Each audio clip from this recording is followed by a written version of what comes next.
Assalamu alaikum wa rahmatullahi wa barakatuh. Welcome to the program where we discuss the noble life and the noble seerah of the Prophet sallallahu alaihi wasallam. My name is Habib Bobat as I take you on this journey of the seerah of the Prophet sallallahu alaihi wasallam.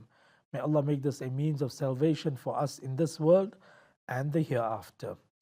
So we are busy discussing the Prophet ﷺ and his marriage to Khadija radiallahu ta'ala anha.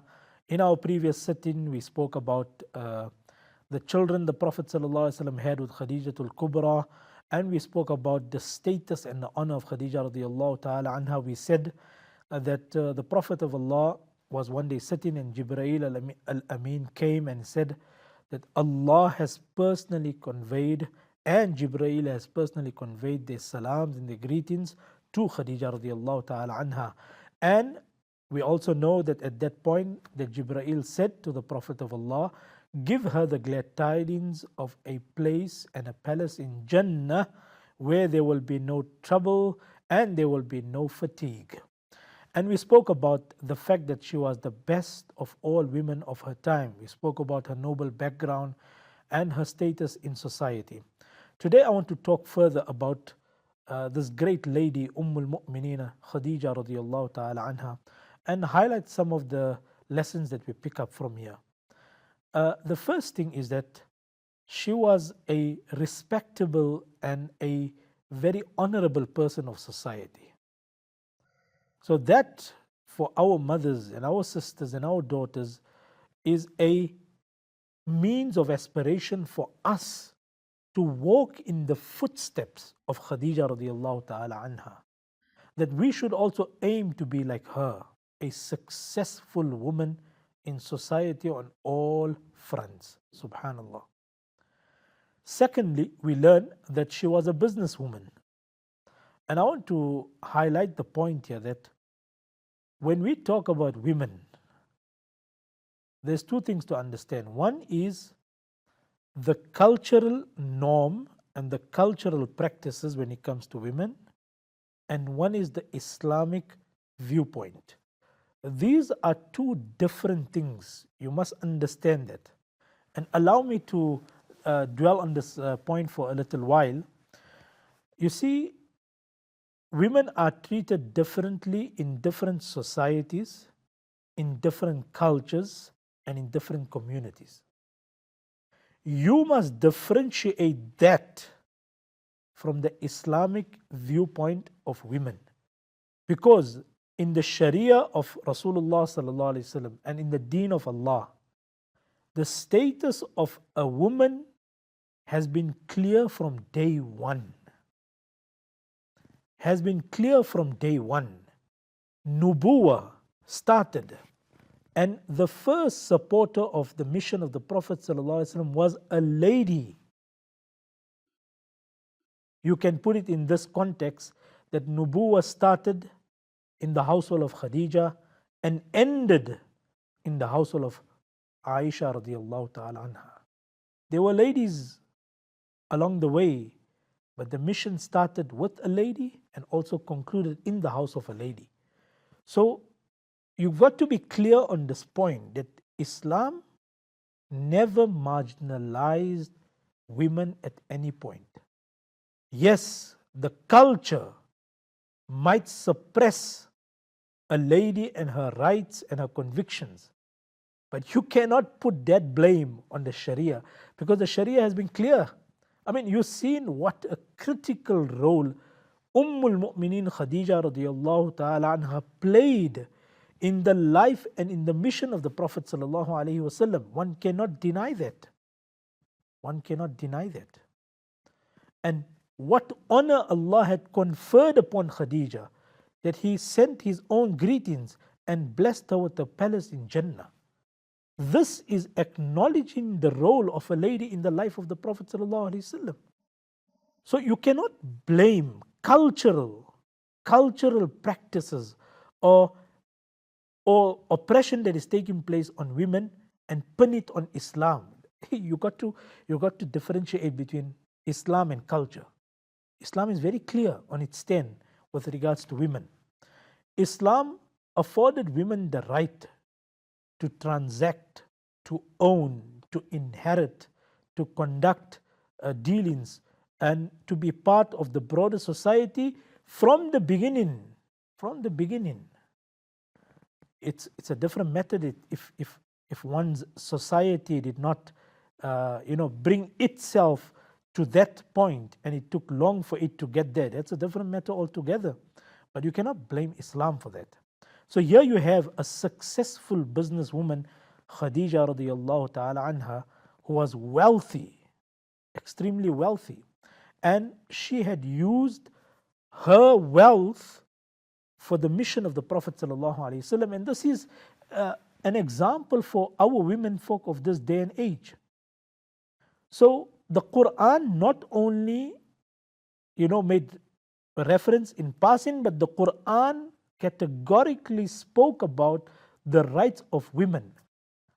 وَعَاشِرُوهُنَّ بِالْمَعْرُوفِ, and also many other verses in the Noble Quran that speaks about the rights of women, that وَلَهُنَّ مِثْلُ الَّذِي عَلَيْهِنَّ بِالْمَعْرُوفِ, and the fact that a lady has a choice of deciding who she wants to marry, and the fact that she gets a share in her inheritance.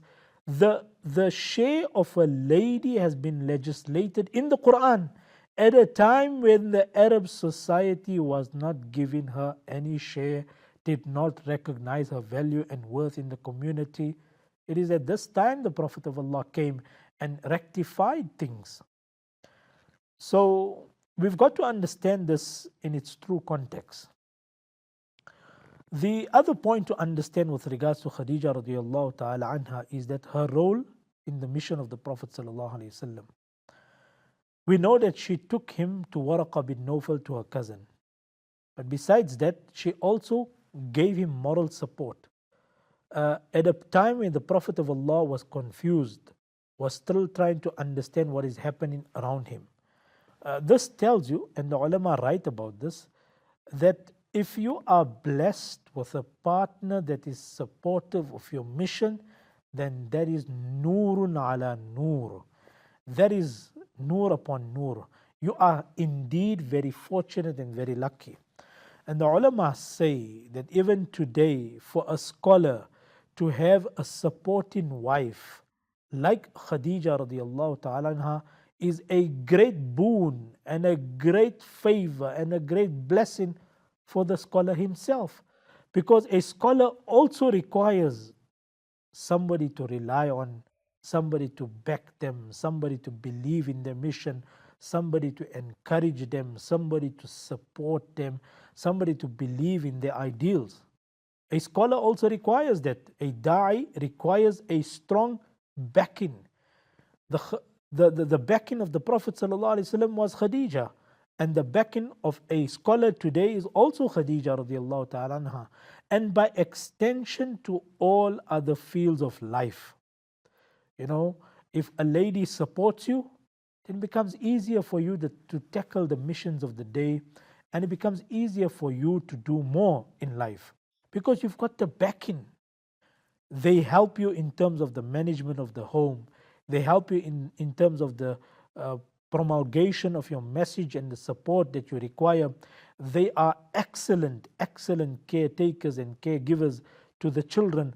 And by the way, this is not an ordinary role. It's the world that has defined it in that way. But in Islam, we look at it very differently. The nurturing of the mother, we know, is the first school and the first madrasa for the child. There is no other person that can fulfill that role besides the mother, and nobody can do it better than that, subhanallah. So coming back to the point that every scholar requires a pious or good lady or good support in the form of the wife to help them get through the challenges of life. And we are humans at the end of the day. And as humans, we require a companion. The Prophet ﷺ had an excellent companion in the form of Khadija radiallahu ta'ala anha. He was very fond of her.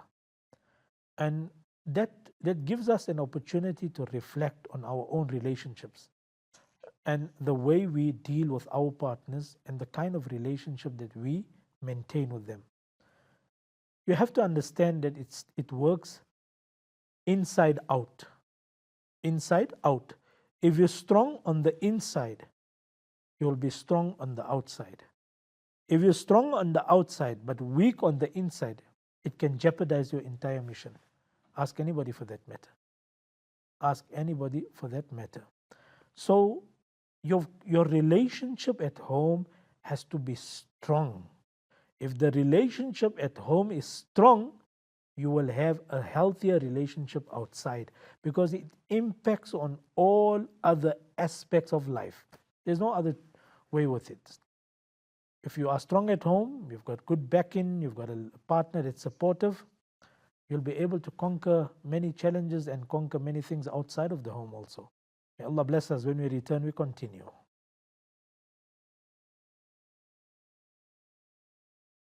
Welcome back to the program where we discuss the beautiful life of the Prophet ﷺ.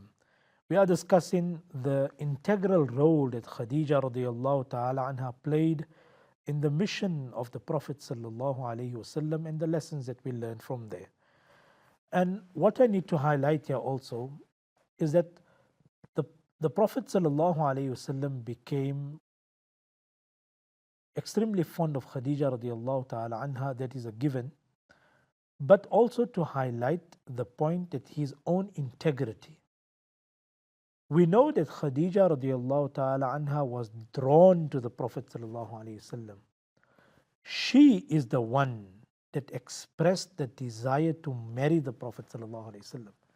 This tells you of the character and the integrity of the Prophet sallallahu alaihi wasallam. For she got to hear good things about the Prophet sallallahu alaihi wasallam. She got to learn that he was a man of integrity. He had trustworthiness, he had reliability, you could depend on him. So these qualities were drawing Khadija radiallahu ta'ala anha to the Prophet sallallahu alaihi wasallam. And here we can take the opportunity of discussing that a lady can also propose for a man in marriage. And definitely, who would not be interested in marrying the Prophet sallallahu alaihi wasallam and miss on that opportunity? So here Khadija radiallahu ta'ala anha is the one that initiated things. She is the one that expressed the desire to marry the Prophet sallallahu alaihi wasallam. So for a lady to initiate things, absolutely fine. We know in the Sharia that is also allowed. If you see somebody, you are attracted to them, you are interested in marrying them, you can also put a proposal from your side as a lady. Of course, with the protocols observed. The other point to keep in mind here is that the business acumen of the Prophet sallallahu alaihi wasallam. We covered that the Prophet of Allah was a shepherd, and he started from humble beginnings. Excuse me. So he was already exposed to the business world, but now formally taking up business for another person, that is Khadija radiallahu ta'ala anha, and this is before marriage. And as he goes on this trade mission, he exhibits his business acumen together with his other key qualities. And now I want to draw a lesson for the menfolk, that the Prophet sallallahu alaihi wasallam was a man of integrity. I need to ask myself, and you need to ask yourself, how much of this is in our life as men, specifically as men? And we know that the Prophet ﷺ, exhibited great skills and he brought about a lot of profitability for Khadija radiallahu ta'ala anha. But he did not compromise on his values, on his ethics. And it is no surprise that the Prophet ﷺ said, التاجر الصدوق الأمين مع النبيين والصديقين والشهداء والصالحين, that an honest, upright businessman will be in the company of the Anbiya, the prophets, and the righteous ones on the day of Qiyamah. So you and I need to also do some introspection and ask ourselves that how much of this integrity is found in our life, like the Prophet ﷺ, because after all, it is his integrity and impeccable character that the Prophet ﷺ became a candidate for Khadija radiallahu ta'ala anha. The other point to reflect on here is that Allah had opened a stream of income for the Prophet ﷺ even before becoming a Nabi. We know that he traded for Khadija, he earned a share of the Prophet, and this is how he also became profitable. This, the ulama highlight that it is always best for a person to be independent and not rely on somebody else to feed him or to take care of his financial needs. We highlighted the point that the Prophet of Allah was a shepherd. We highlighted the point that he contributed to the expenses of the house with Abu Talib when things were difficult. Here is another example where the Prophet of Allah is venturing into business, and he is not only making money but he's successful and he's making a name for himself. So what we learn from here is that a man must be financially independent. The hand that gives is better than the hand that receives. You must do whatever you have to do to earn a living, but do not reach a point where you have to stretch your hands in front of others to survive for the day. So, an honest living is an honest living, even if it is difficult and it does not bring you so much of money, but it is the honest living and the integrity that comes with that. The Prophet of Allah was not shy in doing that. Now, it also brings into context the role of the Prophet ﷺ in the Meccan society and the fact that he's making a good name for himself. And also he's preparing himself for greater things. We know that Nubuwwah is about to come to him in a few years' time. So, looking at the incidents that happened and that we have discussed up to this point, I just want to contextualize it for you. The Prophet of Allah ﷺ came into this world as an orphan. He lost his mother at the age of 6. He lost his grandfather at the age of 8. And then he got married to Khadija, and he lost his children at a very young age, even before becoming a Nabi. All of this was preparing him emotionally, physically, and on other aspects as far as him becoming a Nabi in the future. That he knew how to deal with the loss of life. He lost his wife, Khadija. He lost his uncle, Abu Talib. He lost his children. He buried his own daughters in his lifetime. Only Fatima radiallahu ta'ala anha survived after him, but all other children passed away in his own life. Just try and understand how much of grief and difficulty that he dealt with on a personal level as a human being. Burying your wife, your daughters, your sons, seeing your uncle pass away, seeing your grandfather pass away, seeing your mother pass away, coming without a father. Just understand how much the Prophet of Allah had already undergone before becoming a Nabi. Subhanallah. That's the one thing. The other thing to understand is that the Prophet ﷺ was being trained on all fronts. This is the emotional training that's taking place. Then the training as far as a shepherd is concerned, preparing him for leadership and building towards a climax. Then you have the Prophet ﷺ going on a trade mission for Khadija. Then his participation in Hilful Fudul. All of this is training the Prophet ﷺ as a leader, which he's going to become in a few years. So his exposure to the war of Fijar prepared him for battle and exposed him to the battlefield. Becoming a shepherd and a businessman prepared him as a businessman and as a leader. So he understood when he's talking about economic policies, when he's going to later train the Sahaba as far as business is concerned, he knew exactly where he's talking to because he was a businessman himself. He was a tradesman himself. He was a shepherd himself at one stage in his life.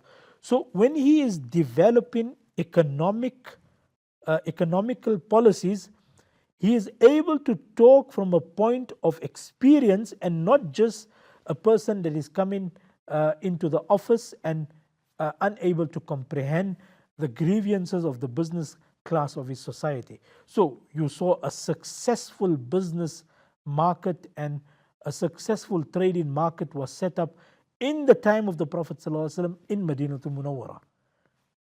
This experience as a shepherd and as a businessman came in good use, subhanallah. Then as far as his role as activism was concerned, in participating in the Treaty of Hilful Fudul, this later on shaped him as an activist also. And all of these roles culminating and coming together comes to a climax where he is now going to be given the mantle of nubuwah, and he is going to be given the responsibility of the highest office, and that is of nubuwah, of becoming Rasulullah sallallahu alaihi wasallam. So as we discuss all his incidents, there's just one more incident to discuss. I did mention this in passing in the previous programs about the reconstruction of the Kaaba in the time of Quraysh before him becoming a Nabi. I'll spend some time on this particular incident in the next program, but I'll highlight some of those incidents and build towards now the actual nubuwah when the Prophet of Allah becomes 40. So continue following along, and may Allah make this a means of salvation for us in this world and the year after. Ameen ya Rabbil Alameen.